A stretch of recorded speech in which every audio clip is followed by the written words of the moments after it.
Start. Hello learners, welcome back.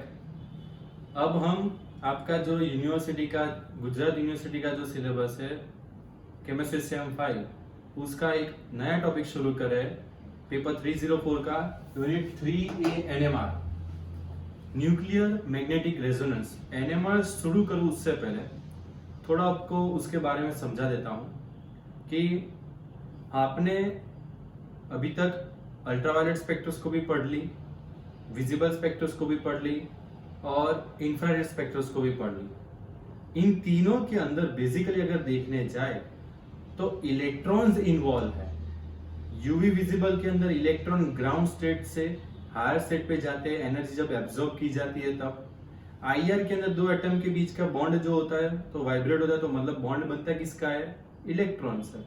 तो उसके इन तीनों टेक्निक के अंदर हमने इलेक्ट्रॉन के बारे में ज्यादा डिस्कस किया है, जबकि न्यूक्लियर मैग्नेटिक रेजोनेंस एनएमआर के अंदर हम न्यूक्लियस के बारे में डिस्कस करेंगे। मतलब यह ऐसी टेक्निक हम पढ़ रहे हैं जिसके अंदर हम neutrons and protons, neutron and proton, उसकी इफेक्ट, उसका रोल, वो किस तरीके से आपके एटम, आपके मॉलिक्यूल को रोटेट करता है, वो सब चीजें पढ़ेंगे।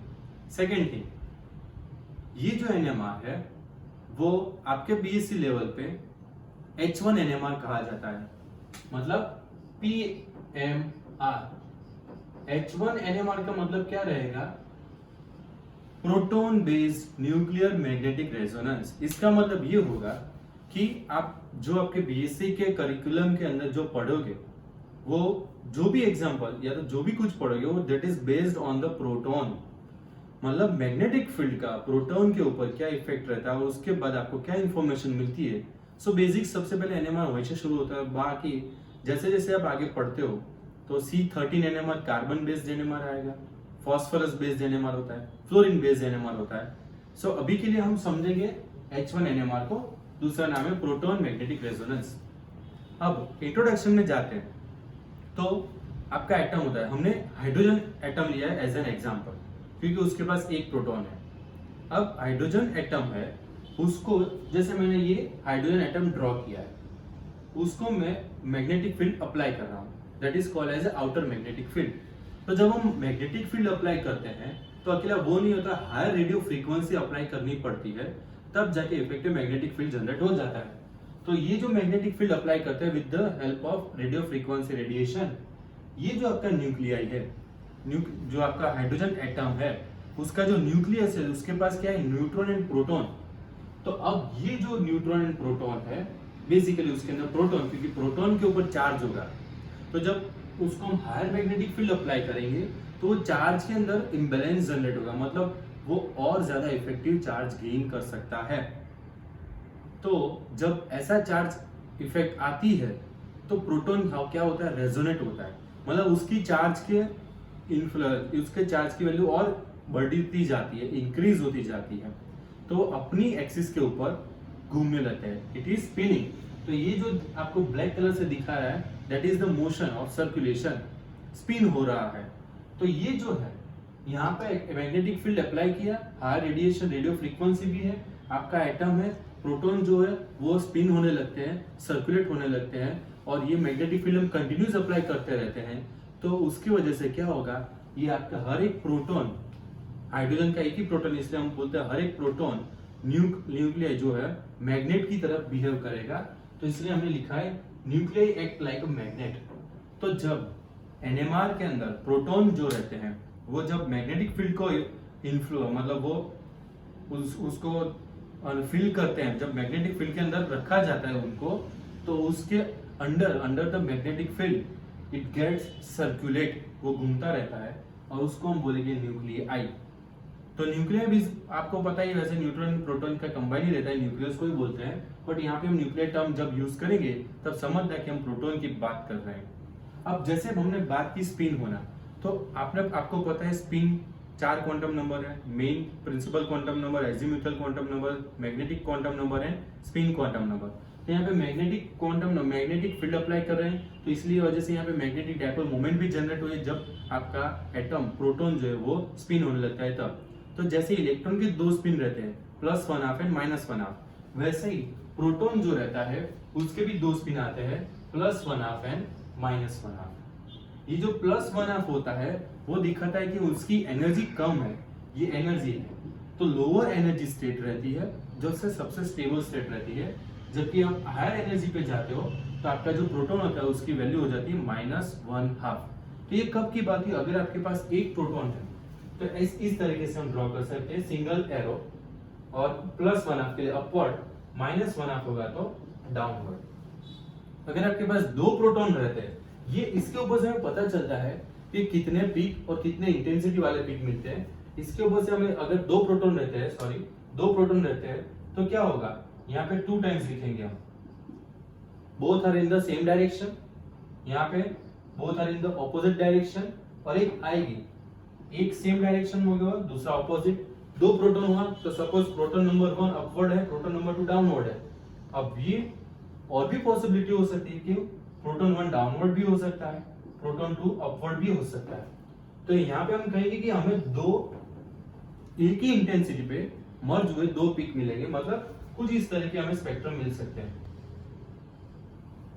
लेटर ऑन मैं डिस्कस करूंगा ये किस तरीके से ड्रॉ किया जाता है, बट ये ऐसे हमें एनएमआर के अंदर पिक मिलते हैं। ये किसकी वजह से मिलते हैं, प्रोटॉन्स की वजह से। प्रोटॉन मतलब जब मैग्नेटिक फील्ड अप्लाई करते हैं तब वो रेजोनेट होते हैं, स्पिन होते हैं, उसकी वजह से हमें ऐसे पिक्स देखने को मिलते हैं। तो ये जो पिक रहते हैं मतलब +1/2 -1/2 के अंदर स्पिन होना प्रोटॉन का, उसको बोला जाता है flipping. That the spinning of proton either in the higher energy level और at the lower energy level, मतलब +1/2 या तो -1/2 पे, उसको बोला जाता है फ्लिपिंग। तो अभी क्वांटम मैकेनिक्स में हमें पता है कि जब हम मैग्नेटिक फील्ड अप्लाई करते हैं, डायपोल मोमेंट जनरेट होती है, तो एंगुलर मोमेंट उनका रहता ही है। इलेक्ट्रॉन्स का वैसे ही एंगुलर मोमेंटम रहता है, सेम वे में प्रोटॉन का भी एंगुलर मोमेंटम रहता है। तो ये हाइड्रोजन एटम की बात की तो एक प्रोटॉन था, अगर हम दूसरे कोई एटम्स की बात करते हैं जैसे समझ लो फ्लोरीन, तो 9 प्रोटॉन है। तो हर एक प्रोटॉन का एंगुलर मोमेंटम रहेगा, तो सबका नेट एंगुलर मोमेंटम काउंट किया जाएगा। That is called a net resultant angular momentum. Net resultant angular momentum जब आप काउंट करोगे तो आप कह पाओगे कि आपका जो एटम है उसका न्यूक्लियर स्पिन कैसा होगा। वो किसी एक प्रोटॉन को लेके आप न्यूक्लियर स्पिन नहीं काउंट कर सकते जब आपके पास हायर नंबर ऑफ प्रोटॉन्स रहते हैं। तो आपको नेट एंगुलर मोमेंटम, हर एक प्रोटॉन का एंगुलर मोमेंटम निकालो, उसका एवरेज निकालो, तो नेट एंगुलर मोमेंटम काउंट करोगे, उसके ऊपर से न्यूक्लियर स्पिन मिलेगा। और न्यूक्लियर स्पिन किस तरीके से कैलकुलेट करेंगे, उसकी फॉर्मूला है 2i+1। 2i+1 जहां पे i की वैल्यू आपको ढूंढनी पड़ेगी, मतलब i से हमें ये पता चलेगा कि क्या मेरा जो एलिमेंट है, एटम है, वो एनएमआर सेंसिटिव होगा कि नॉन सेंसिटिव होगा। जनरली i की वैल्यू दो तरीके की हो सकती है, हाफ इंटीजर वैल्यूज हो सकती है 1/2, 3/2, 5/2, और या तो होल नंबर हो सकते हैं। शुरुआत होगी 0 से, सो 0, 1, 2, 3, 4 एंड 1/2, 3/2 एंड 5/2, इस तरीके से वैल्यू रहती है। बट कब आपको i की वैल्यू ऐसी मिलेगी 1/2, 3/2, एंड कब i की वैल्यू 0, 1, 2, 3, 4 मिलेगी। तो अब ये चीज हमें समझनी है अच्छे से कि i की वैल्यू किस तरीके से कैलकुलेट की जाती है। तो उससे पहले आपको एक और चीज आनी चाहिए, how to find out the number of protons and neutrons of your element. आपके एलिमेंट के अंदर प्रोटॉन एंड न्यूट्रॉन कितने हैं वो फाइंड करने हैं हमें। तो जैसे फॉर एग्जांपल मैं यहाँ पे जनरल फॉर्मूला लिखता हूँ, मेरा सपोज ये एलिमेंट ए है, for example element A, sorry A नहीं लिख सकता हूँ, x इज माय एलिमेंट। अब यहाँ पे जो भी नंबर आएगा इसको मैं लिखता हूँ z,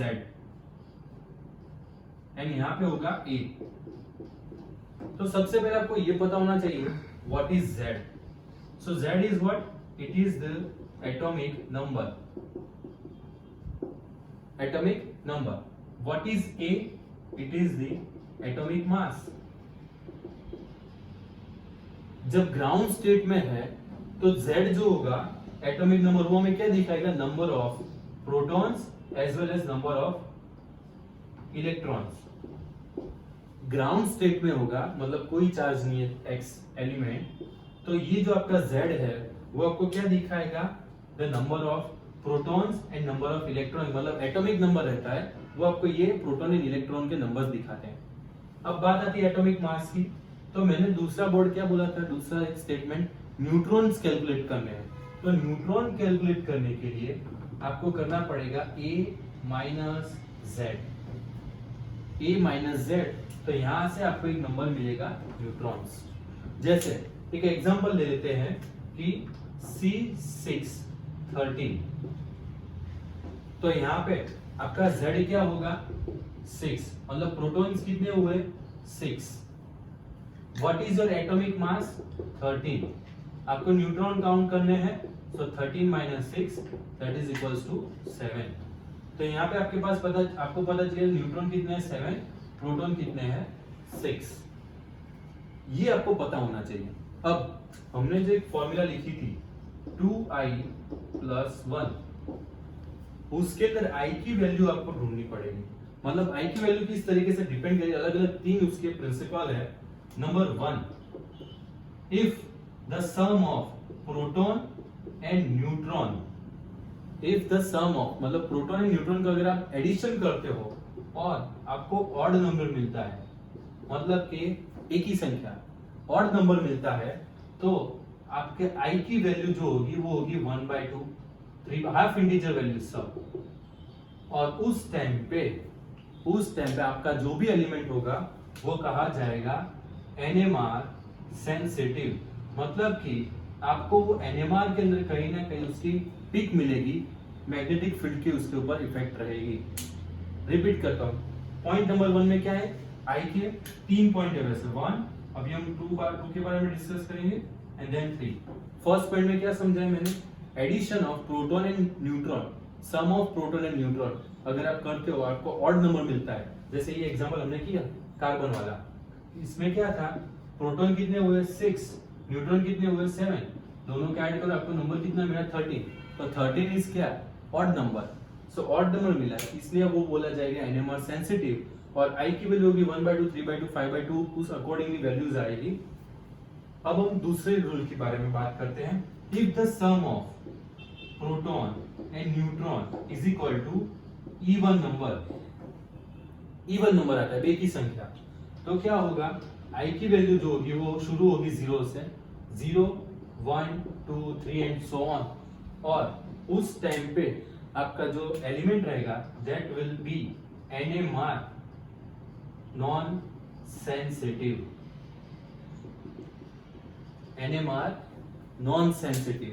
तो जैसे एग्जांपल के तौर पे लेते हैं ऑक्सीजन 8, 16, प्रोटॉन कितने हुए 8, न्यूट्रॉन कितने हुए 16 minus 8 that is equals to 8, दोनों का ऐड करो it will be 16। 16 is the even number. And the third point समझना, that the number of proton and neutron, यहाँ पे मैं ये टर्म नहीं बोल रहा हूँ कि addition of proton and neutron, it is the number of protons and neutron, अगर दोनों के दोनों नंबर even है, जैसे यही एग्जांपल मैंने चलाया 8 ऑक्सीजन 16 के अंदर, ऑक्सीजन के प्रोटॉन कितने हैं अंदर 8, न्यूट्रॉन कितने हैं 8, इवन नंबर हो गए दोनों।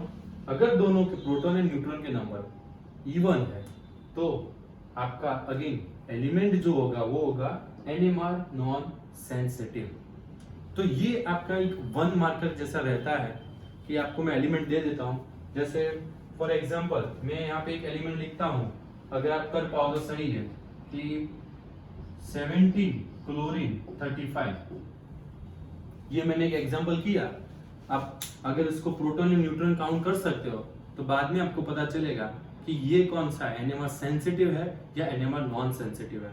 मैं ऐसा नहीं कह सकता हूं कि अगर आपका atomic mass compulsory odd number पे आए तो वो हमेशा NMR सेंसिटिव ही होगा, या तो कंपलसरी इवन नंबर आए तो NMR नॉन सेंसिटिव होगा।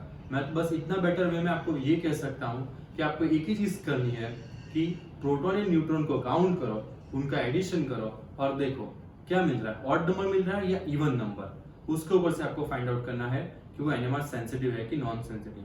इतना था पूरा इंट्रोडक्शन। अभी हम समझेंगे, मतलब अभी ये इतना इंट्रोडक्शन के बाद अभी जो नेक्स्ट होगा सेशन उसके अंदर ये रहेगा, प्रोटॉन्स के ऊपर डिस्कस करेंगे।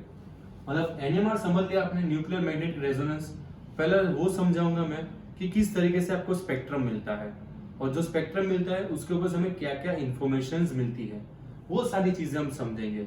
तो इसलिए आपको नेक्स्ट वीडियो के लिए जुड़ना पड़ेगा। So thank you everyone.